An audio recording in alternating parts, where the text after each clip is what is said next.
다 같이 서신 채로 하나님 말씀 누가복음 21장 10절부터 19절, 누가복음 21장 10절부터 19절 말씀 보도록 하겠습니다.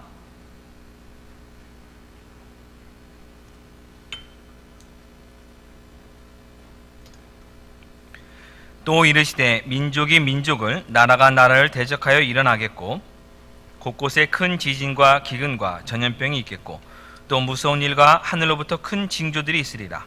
이 모든 일 전에 내 이름으로 말미암아 너에게 손을 대어 박해하며 회당과 옥에 넘겨주며 임금들과 집권자들 앞에 끌어가려니와 이 일이 도리어 너에게 증거가 되리라.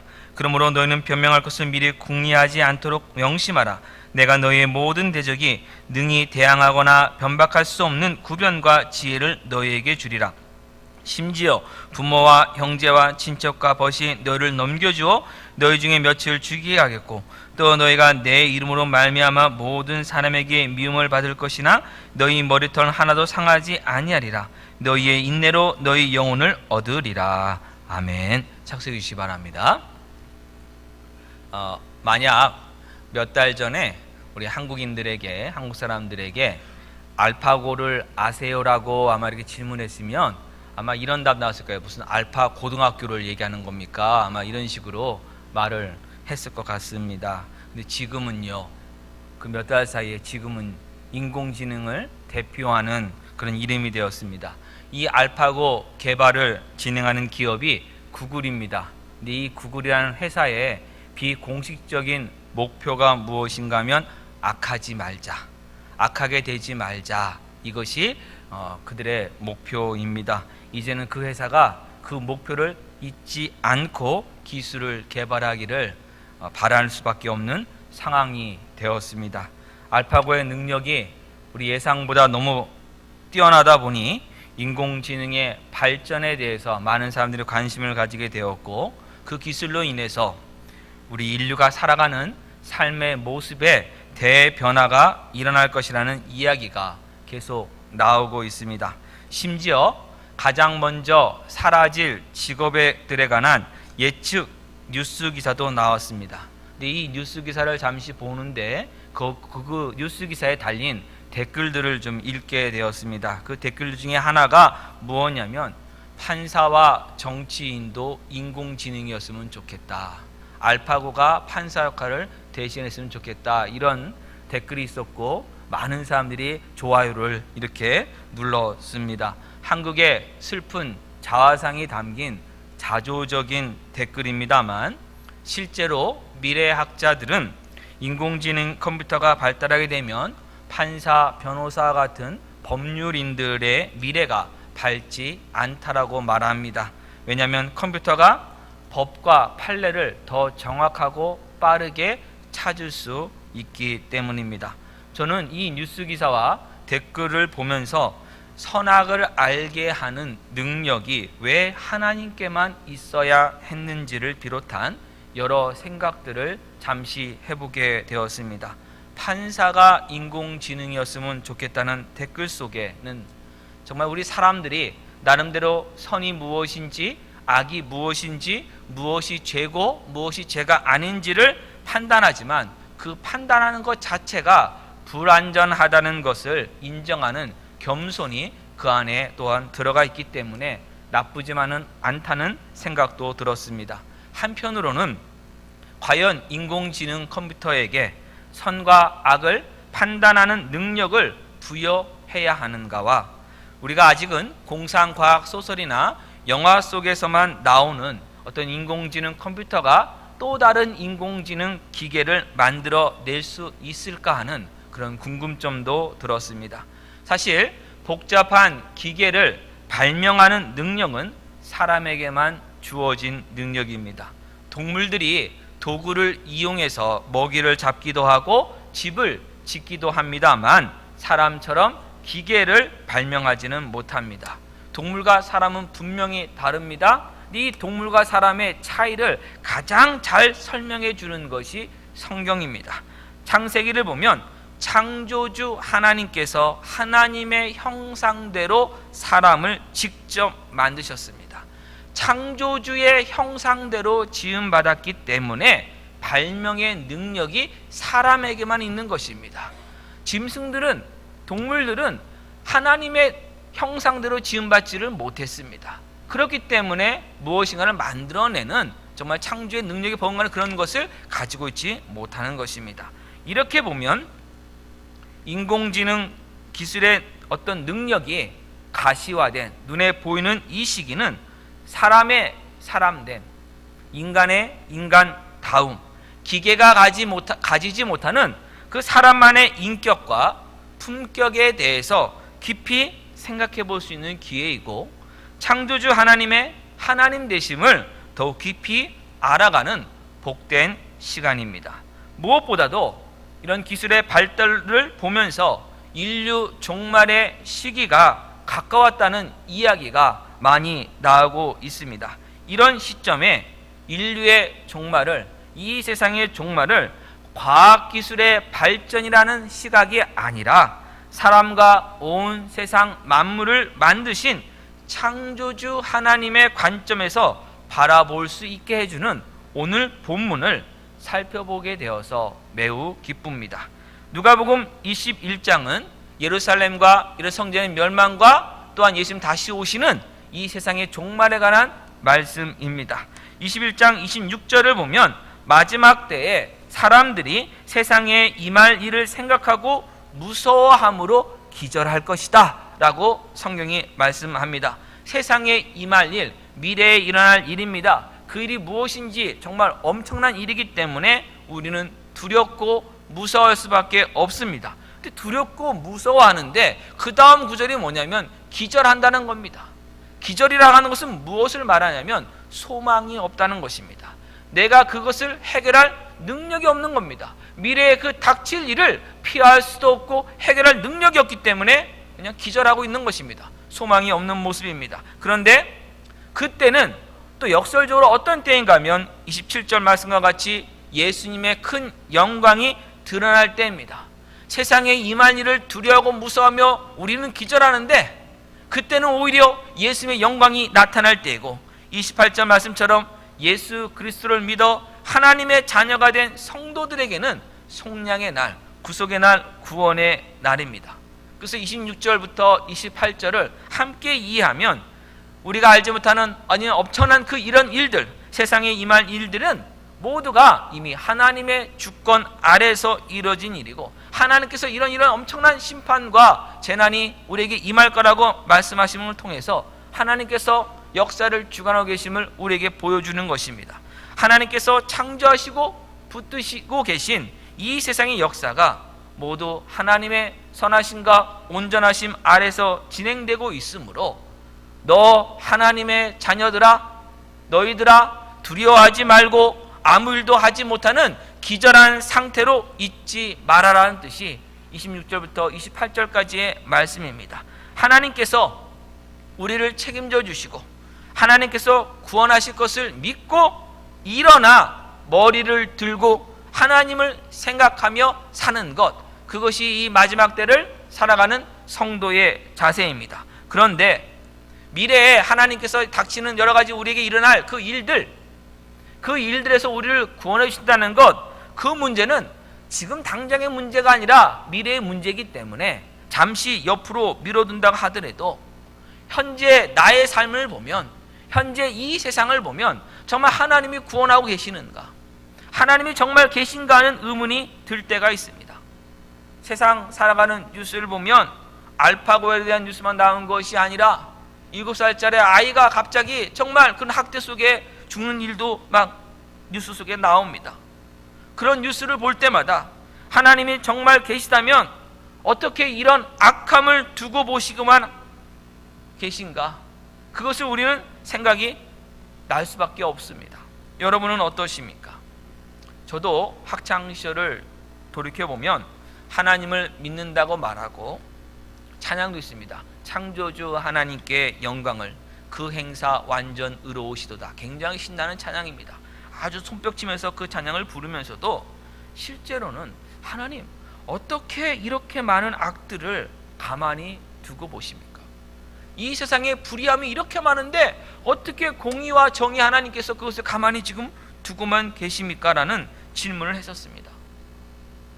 돌이켜보면 제가 하나님을 판단하고 있었던 시기입니다. 하나님 앞에 하나님 온전하심 앞에 저를 맡기지 못하던 시기입니다. 하나님이 하신 일이 온전하시고 완전히 의로우심을 손뼉치며 신나게 찬양은 했지만 교회가 아닌 삶의 현장에서는 그 사실은 의심했던 것입니다. 정말 감사한 일이 하나님께서 큰 은혜를 제게 베풀어 주셔서 이런 어리석음에서 나오게 되었습니다. 하나님 주신 은혜가 무엇인가 하면 제가 바로 죄인이라는 사실을 분명하게 알게 하여 주신 겁니다. 하나님을 거역하고 하나님의 창조주 되심을 온전히 인정하지 않던 죄인이었습니다. 만약 제가 하나님을 거역할 때마다, 다시 말해서 죄를 지을 때마다, 악한 생각을 할 때마다, 악한 일을 할 때마다 하나님께서 저를 때리거나 아프게 하셨다면 저는 지금까지 살아있지 못할 것이고, 살아있더라도 온몸에 피멍이 가시지 않거나 아니면 온몸에 지금 깁스를 계속하면서 식물인간처럼 살았을 것입니다. 하나님께서 이 세상에 개입하셔서 악이 있을 때마다 그 악을 제거해 주셔야 한다고 생각하면서 제 자신, 우리 자신이 악을 행하고 있음을 부인해서는 안 됩니다. 내가 하면 로맨스고 남이 하면 불륜이라고 하는 죄성 가득한 명언이 있습니다. 내가 로맨스를 할 때 하나님께서 그 로맨스를 즉시 막아주시길 여러분 바라십니까? 내가 돈, 힘, 권세, 지위, 명예 등을 내 마음대로 사용하고 내 즐거움을 위해 사용할 때, 나를 높이는데 사용할 때 하나님께서 그것을 막아주시길 여러분 바랍니까? 하나님께서 내 인생에 개입하시고 내 행동 하나하나, 내 말 하나하나, 내 생각 하나하나에 간섭하시는 것 바라지 않으면서 세상의 악함에 대해서, 다른 사람의 악함에 대해서 하나님 뭐 하십니까? 즉각 개입하시고 간섭하시고 그것을 없애달라고 말하는 것은 여러분 말도 안 되는 이야기입니다. 하나님께서 그때마다 그 악을 막으셔서 아예 그 악한 일을 못하게 하신다면 하나님의 형상대로 지음받은 사람됨의 고급함은 전혀 없는 단순한 기계가 될 뿐입니다. 인공지능 컴퓨터보다 못한 단순한 기계일 뿐입니다. 선과 악이 있음을 알고 하나님의 선하심을 찾을 수 있는 실력을 하나님께서 우리에게 주신 것에 대해서 우리는 진정으로 감사해야 합니다. 특별히 이 세상에 악이 창궐할 때, 이 세상이 불의함이 창궐할 때, 이 세상에 전쟁과 소요와 어떤 그 힘으로 인한 그런 재난들과 여러 가지 불의한 모습들이 가득한 그때도 우리는 그 악한 곳에 들어가지 않고 하나님의 선하심 안에 들어갈 수 있게 된 그 사실을 감사해야 되고, 하나님께서 나에 대해서 나의 악함을 참으신 것처럼 지금 노하기를 더디하시며 은혜를 베푸시고 계시는 그 하나님의 은혜에 대해서 우리는 감사할 줄 알아야 됩니다. 10절을 우리가 이제 보겠습니다. 10절부터 16절을 보면 우리들이 살아가면서 겪을 어려움들이 나옵니다. 물론 누가복음 21장 10절부터 나오는 이 말씀은 예루살렘과 예루살렘 성전에 대한 멸망을 예언한 것입니다. 그리고 실제로 예수님이 부활 승천하신 이후부터 예루살렘이 멸망당한 주 70년 사이 약 40여 년간의 역사에서 이 예언들은 다 이미 이루어진 것입니다. 즉 거의 2000년 전에 다 끝난 일입니다. 한번 보겠습니다. 10절 보겠습니다. 민족이 민족을, 나라가 나라를 대적하여 일어나겠고 많은 전쟁을 가리킵니다. 예루살렘 멸망 시기, 주 70년 그 시기를 살았던, 당시에 살고 있었던 역사가들은 바로 이런 전쟁에 대해서 많은 기록을 남기고 있습니다. 먼저 그 당시 살았던 유대 역사가 요세푸스의 기록에 따르면 주 30년부터 70년까지 약 그 40년 사이에 가이사랴, 또 알렉산드리아, 다메섹 등에서 유대인들이 로마에 저항하다가 10만 명 가까이 처형되었다라고 기록하고 있습니다. 그러면 또 당시에 살았던 그 로마인입니다. 로마 역사가인 타키투스의 연대기를 보면 지금의 프랑스, 영국, 독일, 또 아르메니아, 북아프리카 당시에 다 로마 제국에 속했던 그 곳입니다. 근데 이곳에서 로마 제국에 반역하는 전쟁들이 많이 일어났다고 또한 그 사람도 기록하고 있습니다. 전쟁이 그때 계속해서 일어난 것입니다. 또 11절 보면 큰 지진과 기근과 전염병이 있다. 어떤 자연재해와 질병이 있을까로 얘기합니다. 큰 지진이 있었던 거 성경에도 나옵니다. 사도행전 16장 26절 보면 사도 바울과 실라가 빌립보에서 복음을 전하다가 감옥에 갇히게 됩니다. 근데 감옥에 갇혔을 때 갑자기 성경 기록입니다. 큰 지진이 나서 옥토 감옥의 땅이 흔들리고 문이 열리고 족쇄가 땅에 박혀있던 족쇄가 다 풀어지고 뽑혀져서 죄수들이 다 도망가게 됩니다. 여러분 그러면 이거는 엄청난 지진입니다. 큰 지진입니다. 이런 큰 지진이 나면 어떻게 해야 됩니까? 여러분 원래 빨리 그곳을 벗어나야죠. 땅이 흔들리고 감옥의 땅이 흔들리고 문이 열리고 박혀있던 족쇄가 뽑힐 정도라면 그곳에 머물면 안 되죠. 다른 데로 나가야 됩니다. 그런데 사도 바울과 실라가 그곳에 남아있다가 간수에게 복음을 전하는 놀라운 역사가 또한 일어나게 됩니다. 아무튼 당시 그 빌립보 지역에 엄청난 지진이 있었던 것입니다. 또한 그 당시 황제가 누구냐면 네로 황제입니다. 근데 네로 황제의 그 조언자 중에 한 사람이 세네카라는 사람이 있는데 그 세네카가 기록한 기록을 보면 주 58년에 지금의 터키 지역, 이 소아시아, 그리고 지금 이제 뭐 IS가 가장 극성을 부리고 있는 시리아 지역, 또 그리스의 북부인 마케도니아 지역에 지진이 매우 많이 일어났다고 기록하고 있습니다. 그리고 주 61년에는 요한계시록에 나오는 아시아 7교회 가운데 들어가는 라오디게아 그 지역에 아주 대형 지진이 아주 일어났습니다. 큰 지진이 발생한 겁니다. 이처럼 자연재해가 일어난 것입니다. 또한 큰 기근이 일어난다고 했습니다. 사도행전 11장에도 나옵니다. 사도행전 11장 28절을 보면 글라우디오 황제 때, 그게 주 44년입니다. 그때 천하에 큰 흉년이 들었다라고 기록하고 있습니다. 여기서 말하는 천하는 로마 제국내를 가리킵니다. 누가복음 2장 1절 보면 가이사 아구스도가 영을 내려 천하로 다 호적하라 했다고 나옵니다. 가이사는 로마의 황제입니다. 로마의 황제가 천하에, 여러분 예를 들어서 그 당시 로마 황제가 중국의 사람 보고 중국인들이여 호적 조사하십시오, 한국인들이여 호적 조사하십시오 안 합니다. 왜요? 로마 제국에 속해 있지 않기 때문에.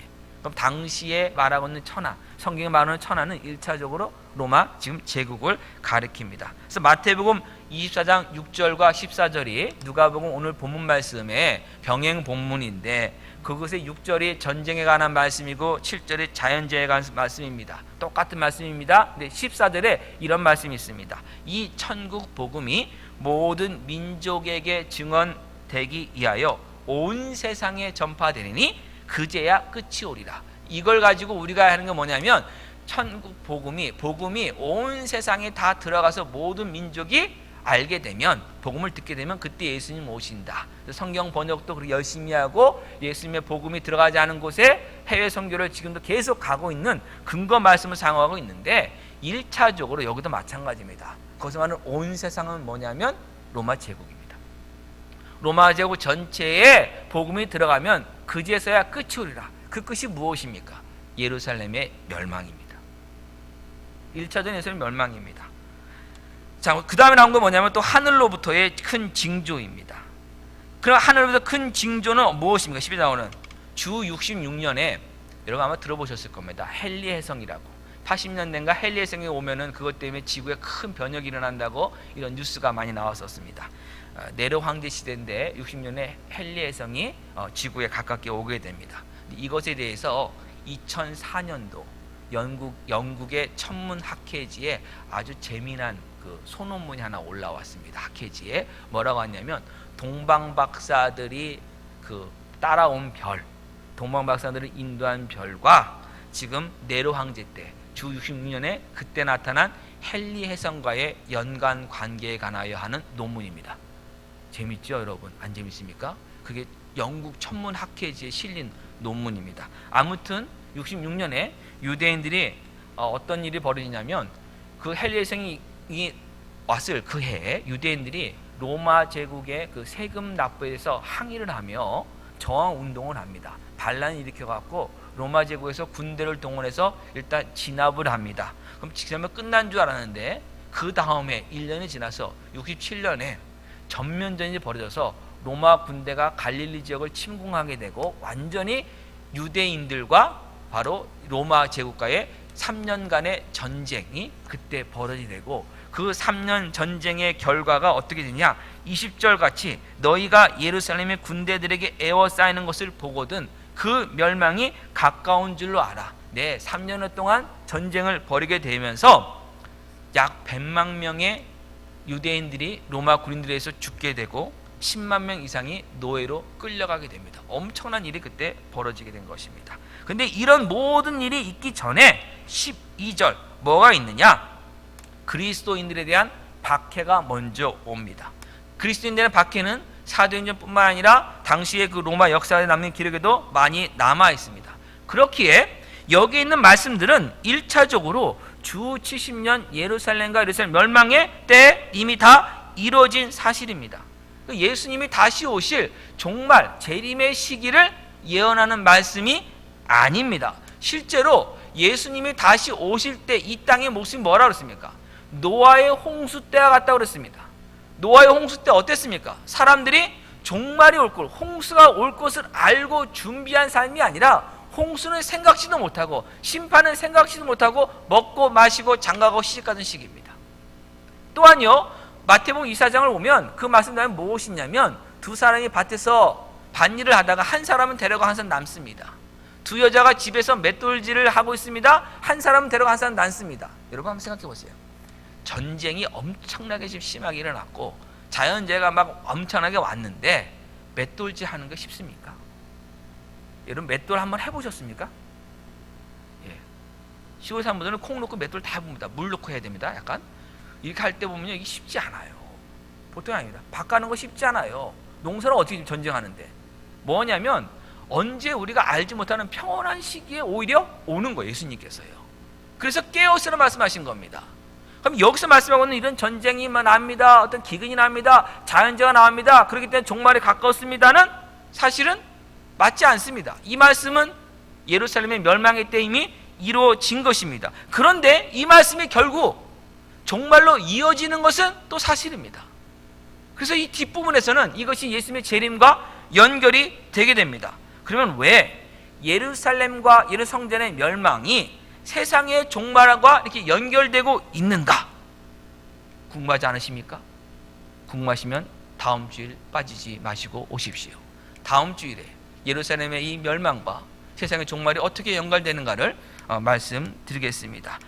이걸 말씀드린다는 것은 다음 주일까지 예수님께서 재림하지 않으신다고 하는 큰 믿음을 가지고 우리가 한 주간 살면서 올 때만 서로 가능한 이야기입니다.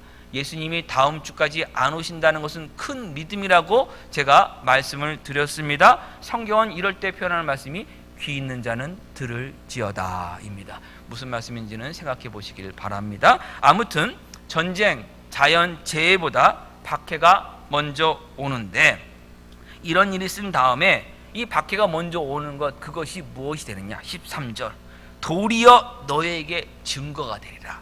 이게 기가 막힙니다. 도리어 오히려 박해를 받고 있는데 오히려 이것이 증거가 된답니다. 여러분 이것을 우리가 좀 알아야 됩니다. 왜 그런가 하면, 어떤 증거가 되는가 하면 하나님께서 역사를 주관하고 계시다는 사실에 대한 증거입니다. 그것이 비록 우리에게는 박해로 다가온다 하더라도, 그래서 16절 말씀과 같이 심지어 그 박해가 부모와 형제와 친척과 벗이 우리를 넘겨주는 그런 박해라 하더라도, 오히려 또한 심지어 순교를 당하게 되더라도 그것이 실패가 아니라 도리어 오히려 하나님께서 박해받는 사람들을 통해서, 순교자들을 통해서 예수님의 이름을 드러내시는 증거로 삼으시고 계신 겁니다. 그래서 12절과 17절에는 너희가 내 이름으로 말미암아 박해받고 미움받는다고 분명히 말씀하고 있습니다. 그리고 이것은 실제로 사도행전에도 바로 기록되어 있습니다. 우리 사도행전 5장으로 가보겠습니다. 사도행전 5장 40절.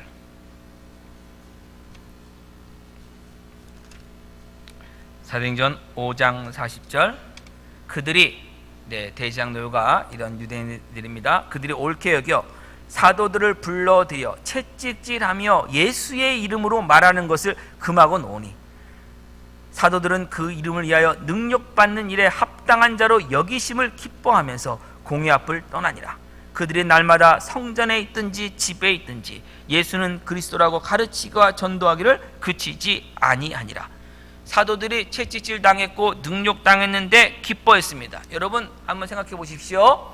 누가 나를 때렸습니다, 채찍질했습니다, 모욕했습니다. 그런데 기쁘다. 그러면 여러분 어떻게 해야 됩니까? 하얀 집에 가봐야 됩니다. 하얀 집에 가봐야 됩니다. 정상적인 모습 아닙니다. 그런데 42절 보면 이들은 정상적인 사람들입니다. 날마다의 삶이 있어요. 하루하루의 삶이 있어요. 여러분 비정상적인 사람들은 하루하루의 날마다 삶이 없습니다. 날마다 삶이 있고요. 성전에 있든지 집에 있든지 어느 곳에 있든지 예수는 그리스도라고 가르칩니다. 전도합니다. 이거는요 정상적인 사람만이 할 수 있는 것입니다. 그러면 정상적인 사람인데 어떻게 채찍질을 당하고 모욕을 당하는데 기뻐하느냐? 그것은 예수님의 이름을 위하여 능력을 받는 일에 합당한 자로 하나님이 여겨주셨기 때문에, 하나님이 나를, 그래 예수님의 이름을, 내가 너에게 예수님의 이름을 걸어놓았다, 내가 너를 그리스도를 삼아서 그리스도 이름이 너에게 있다, 네가 모욕당할 때 네가 그리스도의 힘이 나타난다, 너를 그리스도 삼으신, 인정한 그 하나님의 마음이 드러나기 때문에 그들은 내가 하나님이 나를 합당한 자로, 어떤 걸요? 예수님의 이름을 위해 사는 사람으로 합당한 자로 자격 있다고 하나님이 우리를 보여주셨기 때문에 그것이 기쁜 거예요. 하나님 앞에 인정받지 않았다면 예수님의 이름을 위해서 살 수가 없는데, 하나님이 인정해 주셨기 때문에 예수님이 인정하는 사람으로, 예수님의 이름을 위하는 사람으로 살 수 있게 된 그 사실이 기쁜 거예요.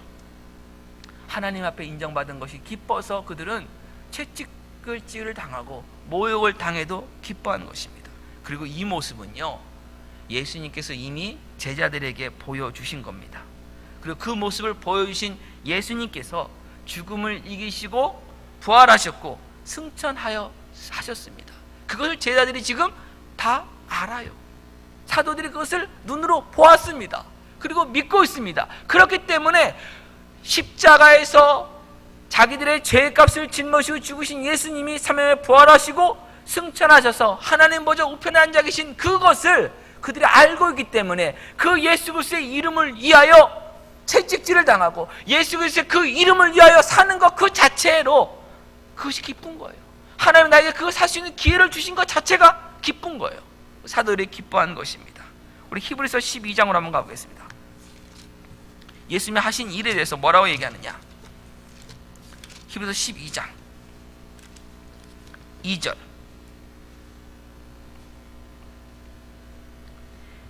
믿음의 주요 또 온전하게 하시는 이인 예수를 바라보자. 그는 그 앞에 있는 기쁨을 위하여 십자가를 참으사 부끄러움을 개의치 아니하시더니 하나님 보좌 우편에 앉으셨느니라. 히브리서 12장 2절 말씀입니다. 예수님 아픔과 고통 피하지 않으셨습니다.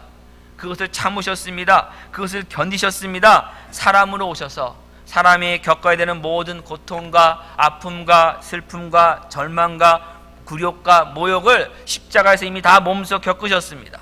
그리고 이 세상에서 가장 억울한 죽음을 십자가에서 예수님 당하셨습니다. 아무런 죄가 없으신 분이 다른 사람, 바로 저와 여러분의 죄 때문에 죽으셨습니다. 창조주이신 하나님께서 피조물로 오셔서 피조물에게 지금 죽임을 당하셨습니다. 그렇게 십자가는 가장 악한 곳입니다. 악의 힘이 가장 극명하게 드러나는 곳입니다. 근데 예수님, 그 악이 가장 강한 그곳에서 그 악을 몸소 이기셨습니다. 하나님의 사랑과 은혜로 이기셨습니다. 하나님의 영광을 위해서 우리를 구원하시며 우리에게 생명 주시며 그것을 기뻐하실 그 하나님의 기쁨을 위해서 예수님 십자가에서 부끄러움을 다 견디시고 이기셨습니다. 그 예수님이 이기심 때문에 저와 여러분이 구원받게 되었습니다. 그것이 기쁜 거예요. 그래서 우리도 그 십자가를 짊어지고 가면서 우리도 견디는 거예요. 그 아픔 속에서 예수님의 이기심을 바라보며 나가는 거예요. 예수님의 이름으로 나가는 것입니다. 그래서 골로새서 1장 2절은 예수님의 이 사건을 이렇게 얘기합니다. 그의 십자가의 피로 화평을 이루사 만물 곧 땅에 있는 것들이나 하늘에 있는 것들이 그로 말미암아 예수 그리스도로 말미암아 자기와 화목되게 되기를 기뻐하심이라. 예수님을 통해서 우리가 하나님과 화목되게 하신 것, 그 일이 기쁜 거예요. 예수님 십자가 자기가 희생되십니다. 아픔을 겪습니다. 근데 참으신 이유가 뭡니까? 하나님과 바로 저와 여러분을 화목하게 하시기 위해서, 하나님께서 제 용서를 받아서 하나님의 자녀가 되게 하시기 위해서 예수님이 그 모든 것을 참으신 겁니다.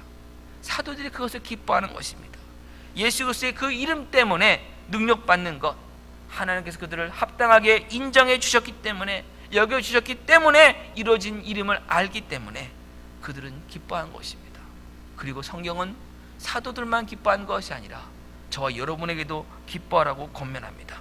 베드로전서로 가보겠습니다. 히브리서 다음으로 히브리 야고보 베드로전서입니다. 4장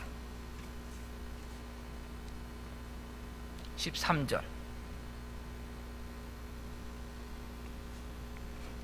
4장 13절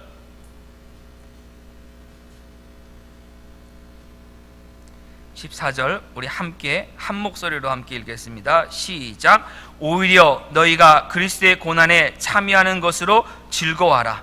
이는 그의 영광을 나타내실 때 너희로 즐거워하고 기뻐하게 하려 함이라. 너희가 그리스도의 이름으로 치욕을 당하면 복 있는 자로다. 영광의 영 곧 하나님의 영이 너희 위에 계심이라. 아멘. 아멘.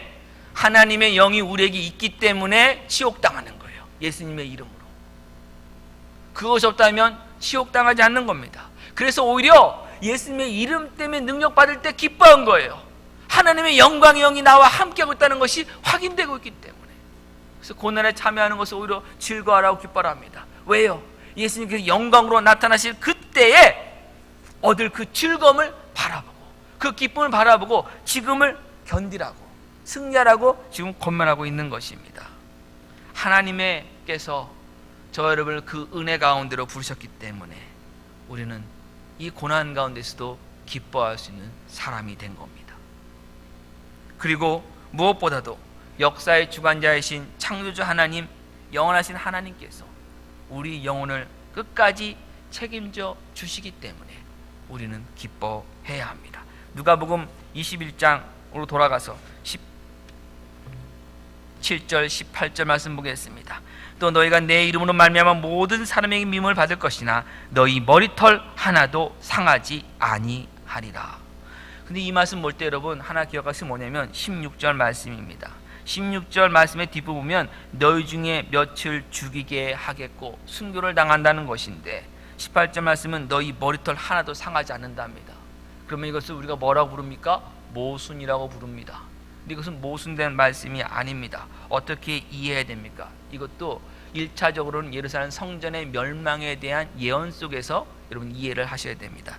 예루살렘 성전이 멸망되기 직전에 어떤 일이 있었냐면은 그 징조들이 이렇게 많이 일어났습니다. 앞에서 박해가 많이 있었고 또한 큰 지진과 기근과 전염병이 있었고 하늘의 징조가 있었고 또 예루살렘을 이렇게 둘러싸고 있는 로마 군인들이 들어오는 그 모습, 전쟁이 시작되는 그때에 예수님의 제자들 그리스도인들이 예수님의 이 말씀을 기억하고 그 멸망의 자리에 머물지 않고 멸망의 자리를 나와서 갈릴리 호수 동쪽 그 베레아에 있는 펠라라는 지역으로 이동합니다. 그래서 그리스도인들이 죽지 않게 됩니다. 다 그 공동체가 살아남게 됩니다. 그 사실을 지금 말씀하고 있는 거예요. 하나님께서 보호하시는 그것을 이미 이루어진 것을 말하고 있는 것입니다. 그런데 이것이 지금 우리에게는 어떻게 다가오느냐 이겁니다. 세상이 끝날 때, 하나님의 심판이 임할 때, 예수님의 이름으로 말미암는 사람들은 이미 심판에서, 사망에서 생명으로 옮겨진 사람이기 때문에 하나님의 그 영원한 심판 안에 거하는 사람이 아니라 생명으로 우리가 이미 옮겨진 사람이기 때문에 하나님께서 그 생명을 영원토록 지키십니다. 예수님의 이름을 믿는 사람들, 하나님의 자녀들, 성도들의 영혼은 안전합니다. 그래서 그 말씀을 지금 우리에게 하고 있는 것입니다. 그러면 우리는 이제 어떻게 살아야 됩니까? 환난과 박해가 이제 점점 올 것입니다. 근데 그 환난과 박해가 우리가 생각하는 어떤 채찍질이라든지 우리를 죽이는 그런 박해일 수도 있습니다만은 아주 교묘한 박해일 수도 있습니다. 어떤 박해 환난이 있냐면 우리 삶이 너무 편해서 하나님을 찾지 않아도 되는 그 일, 우리 몸이 한 번도 아프지 않아서 하나님 앞에 하나님 저를 고쳐주십시오, 저에게 힘을 주십시오라고 기도를 안 해도 되는 그 평안함, 여러분 그것이 오히려 우리를 하나님으로부터 멀어뜨리게 하는 박해고 환난일 수 있습니다. 그리고 우리는 또 기억을 해야 됩니다. 아무튼 여러 가지 종류의 환난과 박해, 우리의 믿음을 떨어뜨리고 하나님부터 우리를 멀어지게 만드는 그런 일들 가운데서, 또는 예수님의 이름 때문에 모욕당하고 능욕당하는 그 속에서 우리가 해야 될 일은 무엇입니까? 모든 환난과 박해와 모욕을 견디시고 참으시고 이기신 예수님처럼 우리들도요, 우리에게 각자에 주어진 십자가를 지고 예수님 바라보고 끝까지 인내하며 견뎌야 합니다. 그 인내하는 자들에게 너희의 인내로 너희의 영혼, 목숨을 얻으리라고 분명히 성경 우리에게 말씀하고 있습니다. 그래서 이 마지막 때는요, 여러분 참는 겁니다. 참아야 됩니다. 하나님 말씀 붙들고 참아야 됩니다. 이 세상의 그 부함을 보면서도 우리는 그곳에 함몰되지 않도록 참아야 됩니다. 우리 영혼을 구원하시고 그 안전을 영원토록 온전하게 지키시고 계시는 예수 그리스도 안에 거하게 된 그것을 기뻐해야 합니다. 이것이 예수님의 다시 오심을 기다리며 사는 성도의 특권이자 성도의 책임입니다. 이 특권을 누리시고 이 책임을 다하셔서 하루하루 날마다의 삶 속에서 항상 기뻐하시길, 항상 즐거워하시길, 영광의 날이 다가올 때 그 기쁨을 여러분 기대하시면서 기다리면서 승리하시길 우리 구주 예수 그리스도의 이름으로 간곡하게 당부드립니다. 기도하겠습니다. 하나님, 은혜 주심을 감사합니다. 이 세상에는 얼마나 시끄러운 일들이 많은지 모릅니다. 악이 얼마나 지금 커지고 있는지 모릅니다. 하나님, 그 악함 가운데 함께 멸망하지 않도록 우리에게 은혜를 허락해 주시고 하나님의 사랑과 제 용서의 그 비밀들을 우리에게 알려주시고 예수 그리스도의 십자가 대속의 은혜를 우리에게 믿게 하여 주신 것 진심으로 감사합니다. 하나님의 자녀, 예수님의 이름으로 구원받은 하나님의 자녀, 예수 이름으로 살아갈 때 하나님께서 그 영혼을 끝까지 안전하게 영원토록 지키시는 하나님이심을 오늘 다시 한번 확인했습니다. 하나님, 이 확인함 붙들고 우리의 삶의 현장에서 날마다 하나님의 주인 되심을 온전히 인정하는 믿음의 삶 살아가게 하여 주셔서 제 삶의 현장에 예수 그리스도의 영광이 나타나게 하여 주시고 우리 삶의 현장에 하늘의 기쁨과 평안이 넘치게 하여 주시옵소서. 성령님, 우리의 이 결단과 하나님 우리의 믿음 하나님께서 언제나 붙들어 주시고 또 충만히 함께하여 주셔서 우리에게 주신 그 믿음 흔들리지 않고 예수 그리스도를 증거하며 예수 그리스도의 증인된 삶 살아갈 수 있도록 도와주시고 힘더해 주시옵소서. 예수님의 이름으로 기도합니다.